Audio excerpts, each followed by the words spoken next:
दादा, हे तुमचं ब्लू बर्डचं जे अवेअरनेस प्रोग्राम आहे त्याचा मोटो काय आहे?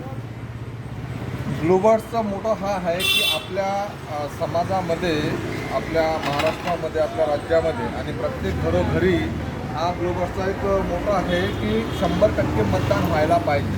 ब्लूबर्ड्स हे बिझनेस अँड सोशल ऑर्गनायझेशन आहे.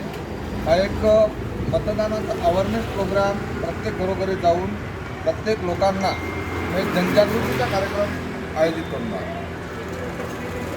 तुम्ही लोकांना अवेअर करण्याकरिता जे पार्टीज आहेत त्यांच्यामध्ये काय पाहायला विशेष तुम्ही सांगताय त्यांना? आम्ही कुठल्याही राजकीय पार्टीशी बांधिलकी नाही आहोत. सर्वात महत्त्वाचं म्हणजे आम्ही फक्त समाजामध्ये प्रत्येक व्यक्तीने, प्रत्येक मतदारांनी मतदान केले पाहिजे याबद्दल आम्ही त्यांना जागृत करतो.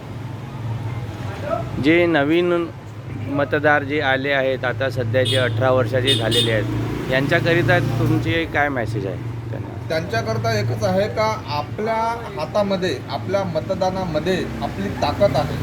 जेव्हापर्यंत आपण मतदान करू नये तेव्हापर्यंत आपण कुठल्याही उमेदवाराला प्रश्न विचारू शकत नाही. आता जी सध्याची परिस्थिती आहे देशामध्ये, रोजगार, इकॉनॉमी आणि नवीन नोकऱ्या, याबद्दल तुम्ही काउन्सिलिंग करताय का?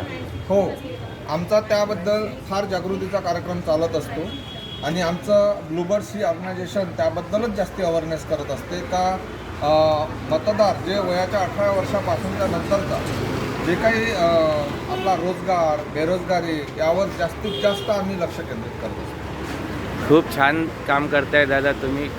कॉंग्रॅच्युलेशन्स तुमच्या ब्लू बर्डला. आणि प्रत्येक मतदाराला आमचं एक आव्हान आहे का तुम्ही तुमच्या सोबत घरचे जेवढे काही मतदार आहे त्यांना सोबत घेऊन जाऊन मतदानाच्या सेंटरवर जाऊन मतदान करावे, ही आमची प्रत्येक मतदाराला आव्हान. जय भीम, नमो बुद्धाय.